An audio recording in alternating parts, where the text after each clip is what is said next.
Елена Никифорова, мой прадедушка, читает Захарова Ангелина, ученица 3 класса. Мой прадедушка был на войне, он страну от врагов защищал. И когда все горело в огне, его ангел крылом укрывал. Он геройски прошел всю войну и с победой вернулся домой. Я за мир благодарна ему и горжусь, что прадед — герой. Я ни разу не видела прадеда, и меня он не видел, не знал. Но со мной на параде победы он в бессмертном полку прошагал. В День Победы, 9 мая, мы портреты героев несем, высоко поднимаем, как знамя, и во славу им песни поем.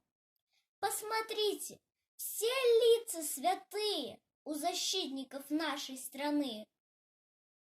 Вы запомните, лица святые у защитников нашей страны.